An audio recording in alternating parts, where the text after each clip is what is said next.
everyone. I think I'm live now. It looks that way. So that's exciting. This is my first time ever doing Instagram Live, so I'm sort of figuring it out. I hope that you will be patient with me as I do. I am Dr. Katy Huie Harrison. I am an author and owner of Undefining Motherhood, which is an advocacy blog for women and for moms. Trying to help us all feel a little bit more comfortable in our lives, doing lives in a way that is fulfilling, without all the noise of the how-tos and the you shoulds and the judgy looks you get when your toddler starts throwing a tantrum in Target. That's really my goal. So before I get started, as I'm waiting for a few of you to log on and get ready, I'll tell you just a little bit about me. You can find me over at undefiningmotherhood.com. You can also find me on Instagram at Huie Harrison. So that's KHUIEHARRISON. I'm excited to be here today with the Whole Mamas Club to talk to you about pregnancy after miscarriage and strategies specifically that I use that helped me cope with those terrifying, well, for what for me was 37 weeks.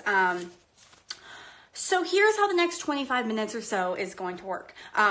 First, I'm going to tell you my story about pregnancy and infant loss and pregnancy after infant loss. Then I'm going to provide some strategies, some sort of emotional tips and tricks to help you deal and cope with pregnancy after loss. And then I'll leave some time for Q&A at the end. But I do want to emphasize to you that this is a conversation. This isn't just me imparting wisdom to you that I have somehow. This is me talking to you who I really want to get to know and want to engage with and care about. And so please ask questions if you have them. I am new to Instagram Live, and so I'm going to do my very, very best to keep up with your questions and try to just work them in so that this can be a little bit more conversational. But if for any reason I don't get to a question, re-ask it, or know that I will come back later, and I will keep an eye on everything throughout the day to make sure that you're all hearing from me the way that you want to. My journey to having a baby began maybe 4 or 5 years ago, but nobody knew it at the time. There are a couple of things that I'm kind of embarrassed by now and also really entertained by. I thought it would be easy. If you're in that place right now where you're trying to conceive, one myth that I would just like to dispel for you is that your mother's experience has no indication of what your own experience will be. So my mom had my brother almost 10 or 11 months exactly after she and my dad got married. They got pregnant instantly, easy labors, easy pregnancies, no problem. And I always believed that I would be the same way. I was actually so naive as to watch other people going through struggles and think to myself, oh, I'm glad I'm not going to have to deal with that. Which, yeah, because who knows what's going to happen in the future. I mean, that's completely insane. So we tried to time it around my work schedule. If you're considering that, I actually hear people ask me that question a lot. Well, hey, it would be a lot easier if I could have a baby in the summer because I'm a teacher and I'm off. And so I tried to get pregnant, but now it's October, November is really a little late for that. Should I wait until next year? And my advice is that you cannot control these things. I wish that you could control these things, very, very much so, but you cannot control these things. And so please know that. I really want to laugh at how naive I was, and I really wish someone would have just said to me, hey, look, I get that your mom had it easy, so you think you're going to have it easy, but that doesn't mean that you will. And in my particular case, I did not. So we started trying about 5 years ago, and today I have a spunky, precious 16-month-old who calls me mama. His name is Jack, and getting to Jack was not a simple or short or fun process, although I would do every bit of it over again for this precious little boy. Although he did learn within the past week or two that temper tantrums are a thing.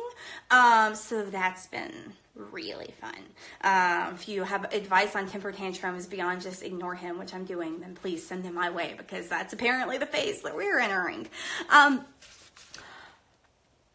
If you're in the place where I was for so many years, trying to get to having this precious little boy who I love so much, if you're there right now, I know there are a lot of people in this group who are trying to conceive, who are dealing with miscarriages. If that's where you are, I just want to emphasize to you that it does get better. That there's no way to know what your path is going to look like, and you can't control what your path looks like, but it does get better. What I always say, you'll see it all over my blog, grief will not always be your center. You will find a new center and a new place, and I think it's really, really important for people to know that. So my husband and I spent about a year and a half trying to get pregnant before it ever happened. I had an appointment scheduled for fertility testing the very next day. And I found out I was pregnant. And so at that appointment that was initially scheduled for for talking about fertility testing and getting that on the calendar, was actually spent confirming my pregnancy. And so we were super excited. And what that really meant to us was that we were having a baby, because that was my mother's experience, and I thought that's how it worked. And so we were excited. My husband kept telling me, oh, I want to tell people. When can we tell our family? And I kept saying, no, we can't tell anybody yet, because it hasn't been 12 weeks. It hasn't been 12 weeks. I need to get through the first trimester. But I didn't really believe that. When I was saying it, I was just sort of saying it because it was the thing you do. And that is part of what is one of the many things that inspired the idea behind Undefining Motherhood, is the fact that we don't have to keep pregnancies a secret just because we might miscarry. Because you know what? When I did miscarry, I told everybody. Everyone knew about it. And it's awkward having to tell someone that you've lost a pregnancy that they didn't know. In this case, not only they didn't know I had, they didn't know I was trying for, and had been trying for a year and a half. And so I think being willing and able to talk about these things more openly is really, really essential for us. We got pregnant. And we were really excited. The pregnancy was confirmed. We were so excited for our first ultrasound. I remember sitting in the waiting room and looking at a couple next to us who was also there for their first ultrasound, and thinking, hey, maybe I should make friends with these people. Our babies are going to be the same age. And I'm so glad that I didn't do that. I don't know what their story was leaving the doctor's office that day, but my story was a very difficult one. I went into the ultrasound room, and my husband was with me, and of course neither of us really knew what to expect. But I did know to expect for the ultrasound technician to search around for a little while and then turn the machine toward me so I could see the screen and turn the volume up. I knew to expect that. My poor husband didn't even understand what the stirrups were for. So this was a whole new big deal ball game for him. So we had that ultrasound, and the ultrasound technician got up and she said, I'll be right back. And she left the room. And I knew instantly, this is not good. This is very, very bad, actually. And I told my husband, and he didn't understand why it was bad.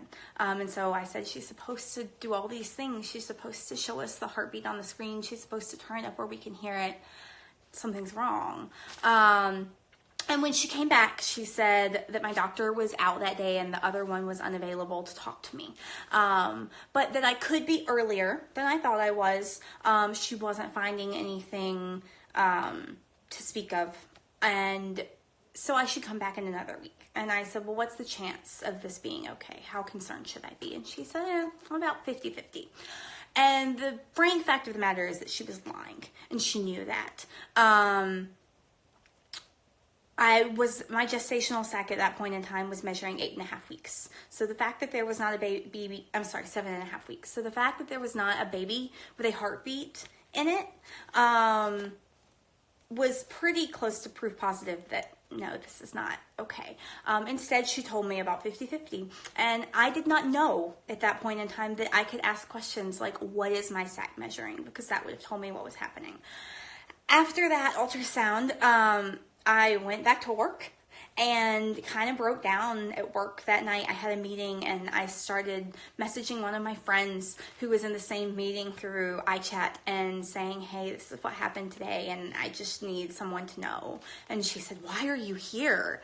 And I said, because we have the same meeting this time next week and that's when my next ultrasound is. And so if that goes badly, then I'm not going to be here then. I didn't want to miss it now. And that's the only thing I remember from that particular meeting that night.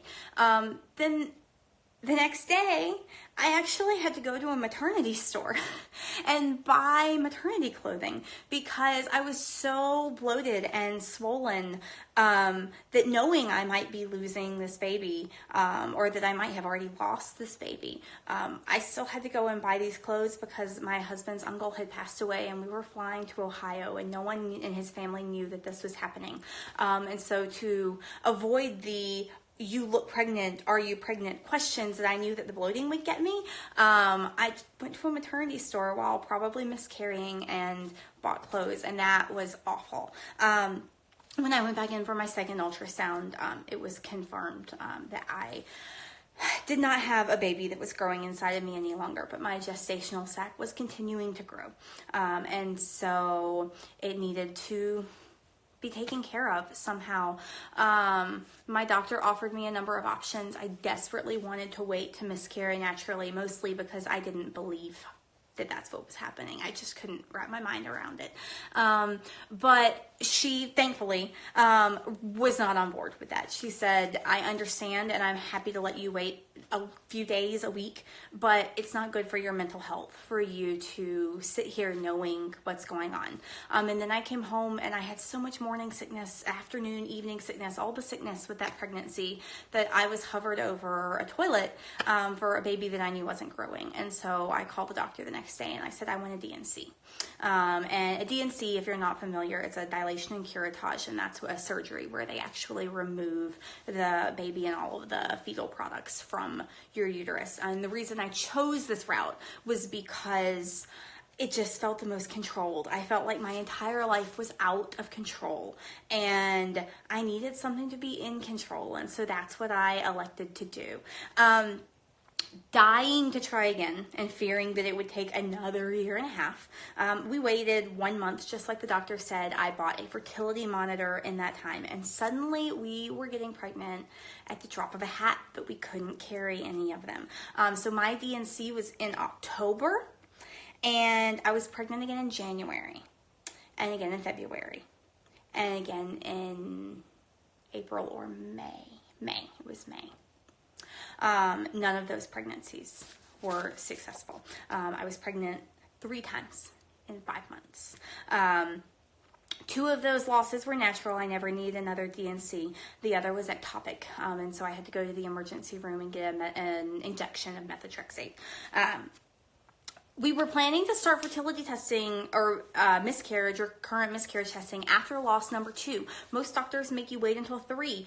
Don't listen to them. Go after 2. My doctor said you need this after 2. And then I unexpectedly found myself pregnant, even though we were trying to prevent being pregnant. And so once it happened, it just kept happening. We thought we had found the cause of the pregnancy loss between miscarriage 3 and miscarriage 4. I had an endometrial biopsy, and they discovered inflammation in my uterus, and they gave me a round of antibiotics and testing antibiotics to fix it, and said to go again, and everyone thought that was going to fix it. And the shock even of my doctor when that next pregnancy failed was terrible and confusing. And so that didn't work. So I went back on birth control while we did more testing. I'm not going to talk about the testing process here because that could be an entire video in and of itself. But what I do want to say to you is that if you're someone who is going through this kind of testing or who is thinking about going through this kind of testing, please feel free to reach out and talk to me. You can reach me through the contact page at undefiningmotherhood.com, or you can reach me on my own Instagram at Katy Huie Harrison, or the Undefining Motherhood Facebook page. But there's a lot I wish I had known before I began this testing, and I would love to talk to you if that's something that would help you if you're going through that. So after that miscarriage, that was number 4. I went back on birth control, and this is when I found Whole30. Actually, I was looking for anything I could do to help with inflammation, and Whole30 was the anti-inflammatory diet. And so I bought the book, and I gave it to my husband, and I said, hey, you need to read this because we're going to do this diet together. And he said, I don't want to do this. And I said, but it could help us have a baby. And he was like, dang it, you did that on purpose. You know I can't say no to you if you say that. And he was right. That was probably unfair of me. But I'm glad we did it because it's what got us on Whole30. Whole30, let me be clear, is not what got me my baby. I don't want to tell you that this is a miracle diet that is suddenly going to end your fertility woes. But it did put my body in a much healthier place to be ready and prepared for a pregnancy. And for that, I'm abundantly thankful. It also distracted me as I was just waiting for testing. Long story short, I had a hysteroscopy in the middle of the summer, and my doctor discovered that there was dead tissue basically covering almost my entire uterine wall. 70% of my uterine wall was dead tissue. So he cut away all of this dead tissue and told me to wait 6 weeks to try again, and 10 weeks later I was pregnant with the precious little angel we now know as Jack. So my story has a weird happy ending. It's not that getting to the other side of infertility and miscarriage is not often a happy ending. If you have recurrent miscarriage, you still have a 70% chance of carrying a healthy pregnancy without any medical intervention whatsoever. So it's not that that was unusual so much as the fact that they found the problem. And that's actually pretty rare. Less than 50% of women who have recurrent miscarriages ever find a problem, even if they go on to carry successfully. So that was really kind of cool. So, to get to the point of this whole thing, when you find out you're pregnant after loss, and I don't think it matters if you've had 1 loss or 20, or even if you have just been going through infertility, if you went through IVF, whatever your story, if you had trouble getting through that pregnancy, finding out you're pregnant is terrifying. It is so tremendously scary. And there are a lot of bad habits that we develop. I know I share these habits with so many women. And so that's what I want to tell you a little bit more about. I have 3 major specific tips for pregnancy after miscarriage that I want you to keep in mind. I wish I had known them ahead of time. Number 1, be an observer of yourself. And what I mean when I say that is watch yourself almost as if from the outside. If you can imagine sitting above yourself in a room, looking down, watching you be in sort of Ghosts of Christmas Past kind of way. See how you're acting, see how you're feeling, see what things and actions you feel driven to take, and what those actions then do to you psychologically. Do they make you feel better? Do they make you feel worse? Do you feel the same? Pay attention to those things, and I'll tell you why in a second. Number 2, give yourself grace. This is hard and scary, and you will get frustrated with yourself and with your mind and with your body, and it's okay. Everyone in your shoes would do the same thing. Just give yourself some grace. And number 3, take it 1 step at a time. 1 day at a time, 1 trip to the bathroom at a time. And so I'll talk a little bit more about each of these 3 tips and how they work for me specifically.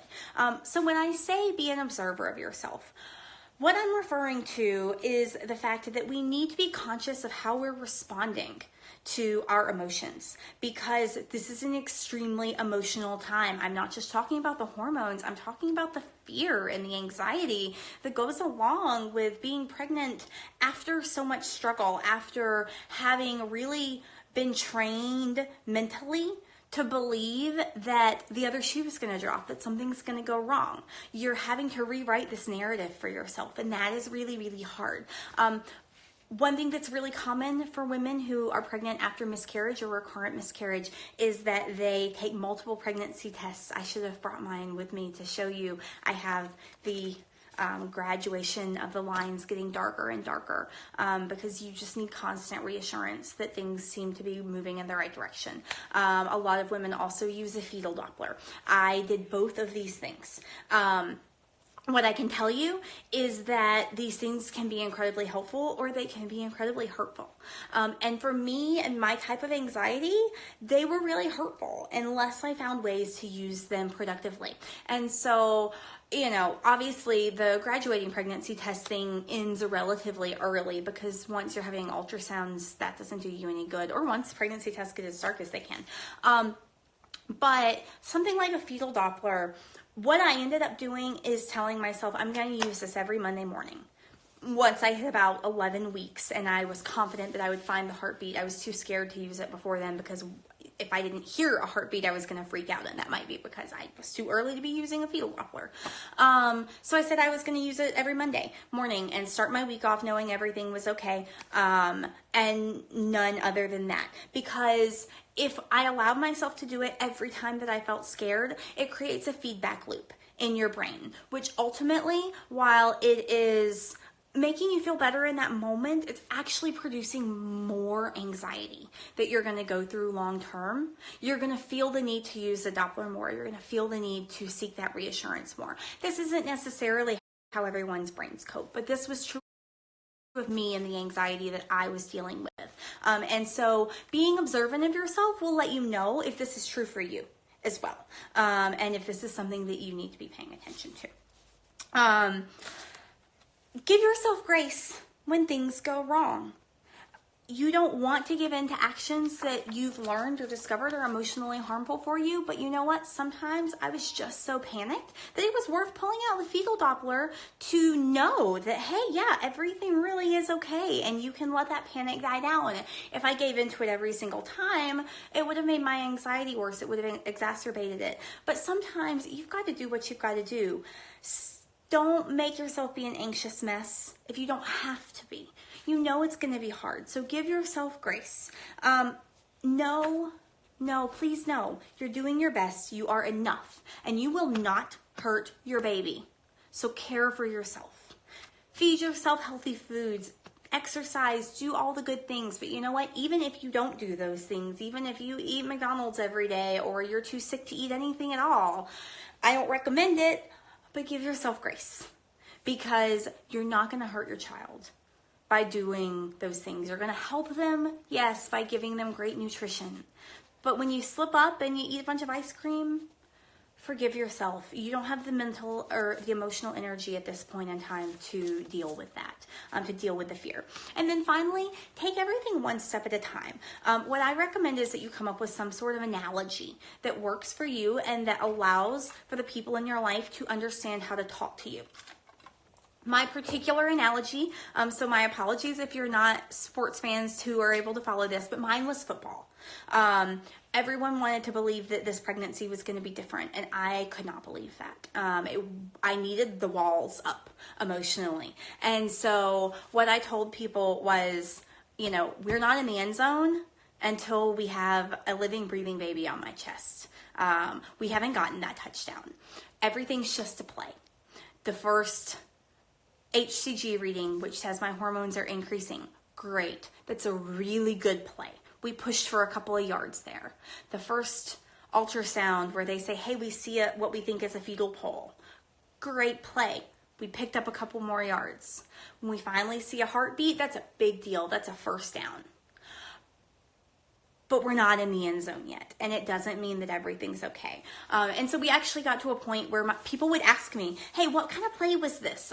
When I was about 18 weeks along, I was seeing a high-risk specialist, and she told me that one of the problems with being with a high-risk specialist is that you can see things. Their ultrasound machines are so good that you see things that you wouldn't see with just your OB. And so you can think that there are problems that aren't really there, that you would never otherwise have known to worry about. And so she found something on Jack's heart that she mentioned to me. And I left the appointment, and my mom said, but she told you it was nothing, right? So it's not a big deal. And I said, yeah, she told me it was nothing, but I feel like I got sacked. We lost some serious ground here today, and we're gonna have to get that back. What was helpful about that I'm really suggesting and recommending to you, is that it gives people a language to use with you that you're comfortable with. What you really want to be doing in this time is controlling what you can, because there's so much that you cannot control. And it's a time when we really have to reconcile ourselves with that and understanding that there's so much we can't control. And honestly, it's good practice for parenting, because man, there's really so much you can't control when you have a little one. So I want to end on just a couple of notes.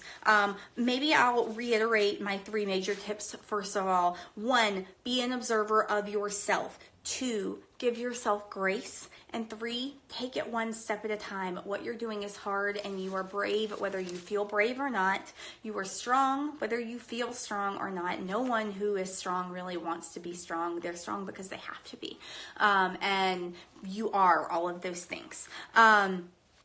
Don't be afraid to ask for help. If you are really struggling emotionally, please, there are resources that you can use. To use my therapist's own words, when I was having trouble asking for help after the birth of Jack, he said, there's no merit in your suffering. And it's so true. There's no merit in your suffering. If you're struggling to get through this pregnancy, reach out to someone, talk to a family member, talk to a friend, reach out to me. You can find me through Undefining Motherhood or through the Undefining Motherhood Facebook page or on Instagram. I'm here. I will happily talk to you. If you have access to professional resources, I think those are even better. I recommend Postpartum International is a really great resource for finding local therapists who specialize in pregnancy and postpartum, and so they can help you with that. But they also specialize in loss. And so if you are someone who's dealing with infertility, or you're dealing with infant loss, or with pregnancy loss, Postpartum International is still a great resource for finding a therapist. Another resource that I always like to recommend is drchristinahibert.com. Dr. Christina, as it sounds, Hibbert, Hibbert.com. She doesn't have experience personally with perinatal loss, but she is a psychologist, and she has a lot of grief resources that are just fantastic and can point you in the right direction. So that can be helpful as well. I know we're kind of low on time, but does anyone have any questions before we go?